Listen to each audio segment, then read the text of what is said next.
नमस्कार दोस्तों। आज हम चर्चा करने जा रहे हैं हरित विद्यालय स्वच्छ विद्यालय योजना के विस्तृत दिशा निर्देशों पर। ये योजना 2022-23 के लिए इम्प्लीमेंट की जाएगी। पर्यावरण एक महत्वपूर्ण विषय है। विद्यालय और विद्यार्थियों के जीवन में महत्वपूर्ण स्थान रखता है, क्योंकि हमारे जीवन का जो आधारभूत स्थिति है वो पर्यावरण पर ही निर्भर करती है। और ये बच्चे आने वाले कल का भविष्य हैं। अगर ये पर्यावरण के महत्व को नहीं समझ पाएंगे तो शायद हमारे आगे आने वाले भविष्य के अंदर पर्यावरण की स्थिति भी अच्छी नहीं होगी। इसीलिए इस योजना को विद्यालय के अंदर अक्षर से पालना करने के हमें निर्देश दिए गए हैं। पर्यावरण संतुलन को बनाए रखने के लिए विद्यालय स्तर पर छात्र छात्राओं में पर्यावरण की समझ बनाने एवं विद्यालय में अनुपयोगी सामग्री को उपयोगी बनाने के उद्देश्य से राज्य एवं भारत सरकार द्वारा स्वच्छ विद्यालय पुरस्कार चलाया जा रहा है। इसी श्रृंखला में समग्र शिक्षा परियोजना में स्टार्स प्रोजेक्ट अंतर्गत राज्य की यूडाइस 2021-20-21 के आधार पर उच्च माध्यमिक विद्यालयों के अधिकतम नामांकन वाले जो हाईएस्ट एनरोलमेंट वाले स्कूल हैं, उनको 1000 स्कूलों का चयन किया गया था, उनको छोड़ दिया जाएगा।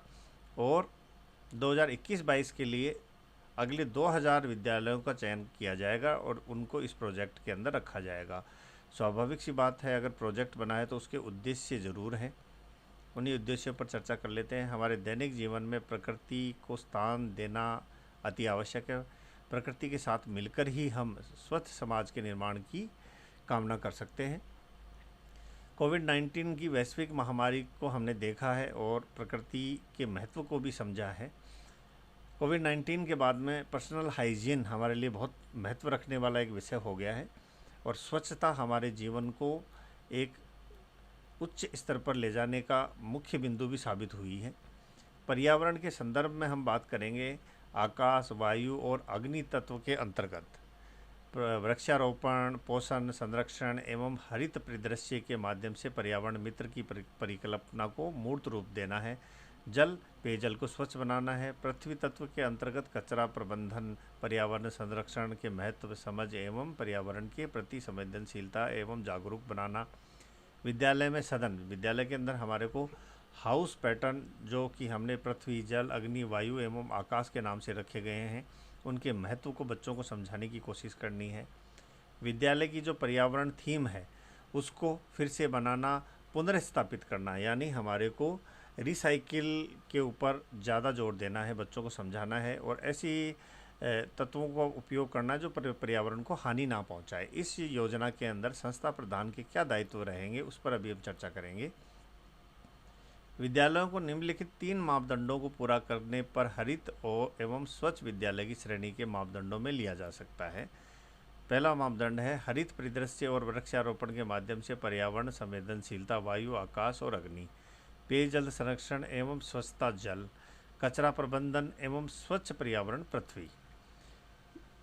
यूथ एवं इको क्लब के माध्यम से पूर्व में गठित सदन आधारित कोर ग्रुप, बाल संसद, संस्था प्रधान एवं यूथ एवं इको क्लब के प्रभारियों के मार्गदर्शन में ग्रीन एंड क्लीन स्कूल के जल, वायु, आकाश, भूमि और अग्नि पहलुओं के लिए निर्धारित गतिविधियों को पूरा करने के लिए प्रत्येक सदन में विद्यार्थी सक्रिय व मजबूती से अपनी भूमिका के रूप में कार्य करते रहेंगे। स्टार्टर्स प्रोजेक्ट के अंतर्गत चयनित 1000 विद्यालयों को हरित एवं स्वच्छ विद्यालय के रूप में विकसित किया जाना है। हरित परिदृश्य और वृक्षारोपण के माध्यम से पर्यावरण संवेदनशीलता, यहाँ पर हरित परिदृश्य वृक्षारोपण के माध्यम से पर्यावरण संवेदनशीलता हमारे को जागरूक करनी है। वायु, आकाश और अग्नि थीम के तहत स्वच्छ एवं हरित स्कूलों के एक हिस्से के रूप में वृक्षारोपण पर जोर देना है। चयनित स्कूलों को नए वृक्षारोपण के लिए जिले में स्थानीय भू जलवायु स्थिति के आधार पर पौधे उपलब्ध करवाए जाएंगे। 2022-23 के नए सत्र के प्रारंभ होने से पूर्व विद्यालय में चरणबद्ध तरीके से स्कूली बच्चे एसएमसी एवं एसडीएमसी शिक्षक एवं समुदाय को शामिल करके वृक्षारोपण करवाना है। वृक्षारोपण को जीवित रखने के लिए फेंस वगैरह या बाउंड्री वॉल को भी हमें तैयार करना है। आकाश, वायु और अग्नि गतिविधियाँ क्या होंगी? यूथ एवं इको क्लब के सहयोग से स्कूल की भू जलवायु आवश्यकता के आधार पर नवीन वृक्षारोपण किए जाएं। जैसी जलवायु है उसी के आधार पर पेड़ पौधे लगाए जाएं, जिससे कि उनके बड़े होकर वृक्ष का रूप धारण करने की संभावनाएं अधिक हो जाती हैं। वृक्षारोपण के पश्चात प्रत्येक वृक्ष को चिन्हित कर उसका नाम दें और उस एक बच्चे को उसके संरक्षण की जिम्मेदारी दें। वृक्षारोपण के संरक्षण और जीवित रहने की दर में वृद्धि के लिए अपशिष्ट पदार्थों को खाद के रूप में उपयोग हेतु प्रोत्साहित किया जा सकता है। स्वाभाविक सी बात है, हम वर्मी कंपोस्ट का उपयोग भी इसके लिए कर सकते हैं। अनुपयोगी प्लास्टिक बोतलों को बाड़ लगाने के लिए अतिरिक्त सामग्री के रूप में भी उपयोग किया जा सकता है। साथ ही प्लास्टिक की बोतलों से हम ड्रिप इरिगेशन एवं बूंद बूंद सिंचाई के रूप में भी उपयोग कर सकते हैं। पेयजल संरक्षण एवं स्वच्छता की बात करेंगे तो ये जल के रूप में हमारे सामने है। स्वच्छ विद्यालय हरित विद्यालय के लिए जल संरक्षण हेतु वर्षा के जल को एकत्रित करना और उसका उपयोग पूरे वर्ष भर कैसे किया जाएगा, इसके महत्व को बच्चों को समझाना है। विद्यार्थियों को सदन आधारित क्लब, हमने जो सदन निर्धारित किए थे जल वायु अग्नि, उनके महत्व को भी बच्चों को समझाना है और उनके जो हाउस है उनकी रिस्पॉन्सिबिलिटी क्या है, जिम्मेदारी क्या है, ये बच्चों को बताने की बहुत ज़्यादा आवश्यकता है। विद्यार्थियों को सदन आधारित क्लब जल की गतिविधियों के साथ जल संरक्षण हेतु त्वरित मूल्यांकन करने के लिए प्रोत्साहित किया जाए। इस कार्य सूची के अंतर्गत टूटे हुए पानी के नलों की मरम्मत करना, जहां से वेस्टेज पानी की वेस्टेज होती है उसको रोकने की कोशिश करना है। विद्यालय द्वारा इस कार्य सूची के अंतर्गत नए अपशिष्ट जल चैनल सोक किट का भी निर्माण किया जा सकता है। सोक किट एक ऐसे समझ सकते हैं आप अंडरग्राउंड फिल्टर है। 22 मार्च को विश्व जल दिवस के अवसर पर विद्यालय भूजल पर चित्रकला एवं निबंध प्रतियोगिता का आयोजन भी हम कर सकते हैं।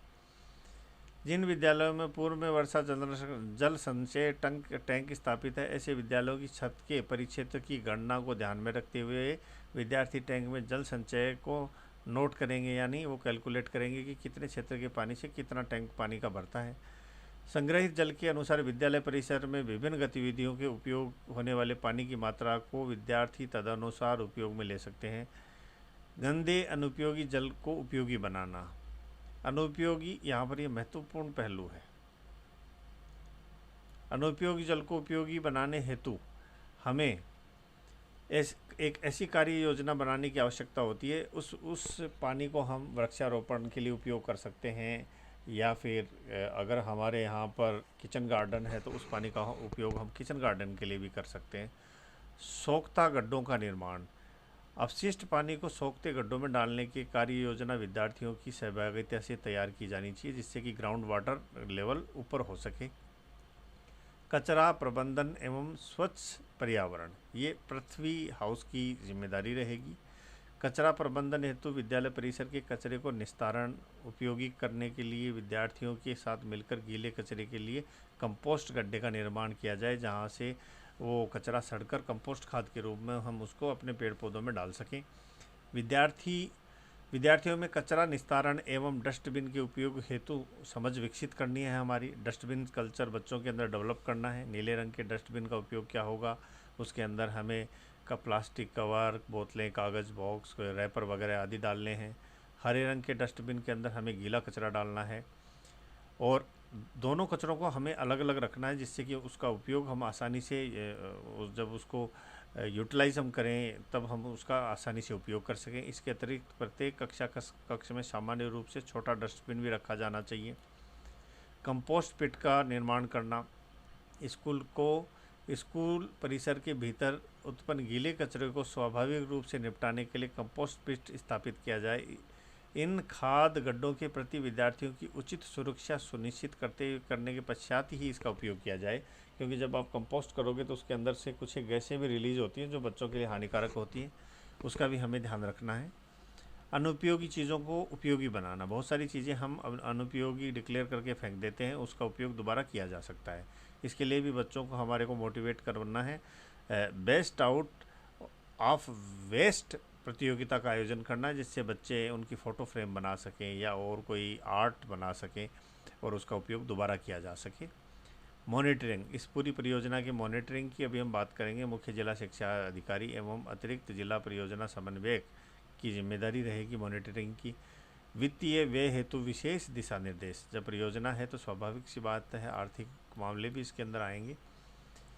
स्टार्टर्स प्रोजेक्ट की पूरक वार्षिक कार्य योजना एवं सत्र 22-23 में SIG अनुभाग 4 के अंतर्गत पायलट प्रोजेक्ट के रूप में सर्वोच्च नामांकन वाले 2000 राजकीय उच्च माध्यमिक विद्यालय हेतु प्रति विद्यालय 15,000 रुपये बजट का प्रावधान है, जिससे हम वेस्ट मैनेजमेंट या फिर रिसाइकिल और जो स्वच्छता से संबंधित की गतिविधियां हैं उसके लिए इन पैसों को खर्च कर सकते हैं।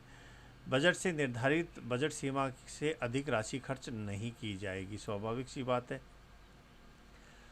SIG अनुभाग 4 मद में ग्रीन एंड क्लीन स्कूल हेतु आवंटित राशि का उपयोग ग्रीन एवं क्लीन स्कूल की गतिविधियों के आयोजन में ही किया जाएगा। इसके अलावा इसका उपयोग हमें और कहीं नहीं करना है। इसके लिए हम फावड़ा, गेती या जो भी क्लीनिंग से संबंधित मटेरियल है वो खरीद सकते हैं। क्रय की जाने वाली सामग्री में राजस्थान लोक उपापन में पारदर्शिता अधिनियम 2012 एवं नियम 2013 की अक्षरशः पालना सुनिश्चित की जाएगी। यानी जब हम जो भी चीज़ हम परचेज कर रहे हैं तो उसको प्रॉपर एक चैनल से ख़रीदा जाएगा। राशि का उपयोग शिक्षा मंत्रालय के जो निर्देशानुसार किया जाएगा। आशा करता हूँ ये वीडियो आपको अच्छा लगा होगा। धन्यवाद।